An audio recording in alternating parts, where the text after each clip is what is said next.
थंडीपासून वाचण्यासाठी शेकोटी शेकली. शरीर तापलं आणि त्यानंतर शरीरात असं काही घडू लागलं की कुणालाच कल्पना आली नाही. पहिल्यांदा ते अगदी साधं वाटलं. थंडी आहे, शेकोटीची ऊब मिळते. हातपाय गोठलेले, गारठलेले नाहीत. शरीरात ऊब पसरते. पण ही ऊब हळूहळू धोक्यात बदलत होती. हळूहळू श्वास जड होत गेला. छातीत दडपण जाणवू लागलं. डोकं गरागराला लागलं.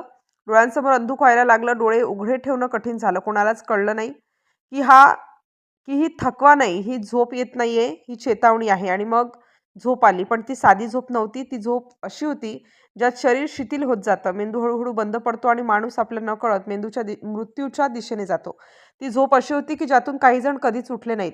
छपरा शहरातील ती रात्र भयानक शांत होती. रस्त्यावर कुणीच नव्हतं.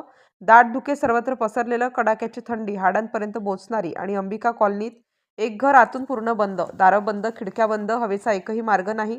त्या घरात एक कुटुंब थंडीपासून वाचण्यासाठी शेकोटीजवळ बसलं होतं. त्या घरात 7 जण होते. 3 लहान मुलं, ज्यांच्या चेहऱ्यावर निष्पाप हसू होतं, ज्यांना काहीच कल्पना नव्हती की ही रात्र त्यांची शेवटची ठरणार आहे. घरात वृद्ध महिला होत्या, ज्या आयुष्यभर कुटुंबासाठी जगल्या आणि त्या रात्री मुलांसोबतच झोपल्या. कुणीही बाहेर नव्हतं, कुणीही हालचाल करत नव्हतं. शेकोटी जळत होती, धूर निघत होता आणि त्या धुरासोबत एक अदृश्य शत्रू हळूहळू खोलीत भरत होता. रात्र सरत होती. पण आत कुणालाच कळालं नाही की शरीरात ऑक्सिजन कमी होत चालला आहे. श्वास चालू होता, पण हवा शरीराला पुरत नव्हती. कार्बन मोनॉक्साईड हा वायू शांतपणे शरीरात प्रवेश करत होता. ना त्याचा वास, ना रंग, ना धूर. तो थेट रक्तात मिसळत होता आणि ऑक्सिजनची जागा घेत होता. मेंदूला ऑक्सिजन मिळेनासा होता. शरीर बेशुद्ध अवस्थेत जात होता आणि कोणालाच जाणीव उरलेली नव्हती. पहाट झाली, सकाळ झाली, पण त्या घराचा दरवाजा उघडलाच नाही. नेहमीप्रमाणे सकाळी मुलांचा आवाज येत नव्हता. घरात हालचाल नव्हती. काहीतरी चुकीचं असल्याची शंका शेजाऱ्यांना आली.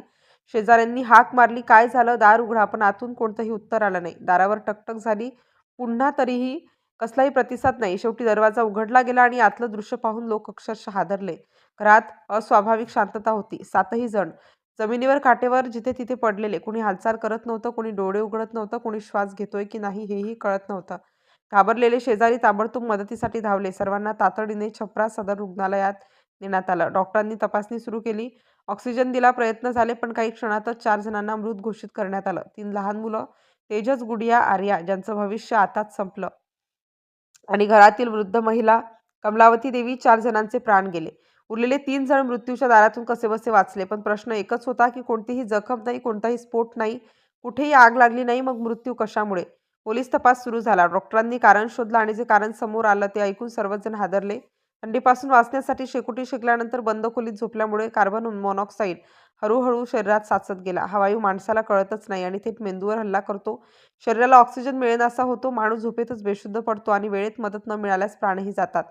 अंबिका कॉलनी, भगवान बाजार पोलीस स्टेशन हद्द, छपरा शहर, बिहार येथे घडलेली ही घटना अपघात असली तरीही अत्यंत भीषण आहे. कारण ही चूक फक्त त्यांची नव्हे, ही चूक कोणीही करू शकतो. आज त्या घरात मुलांचं हसू नाही, आईची हाक नाही, घर शांत आहे आणि दुःख सर्वत्र पसरलेलं आहे. ही बातमी फक्त बातमी नाही, हा एक इशारा आहे. थंडीत शेकोटी ऊब देते, पण बंद खोलीत ती हळूहळू श्वासही बंद करू शकते. सावध रहा, जागरूक रहा. ही चूक पुन्हा पुन्हा होऊ देऊ नका.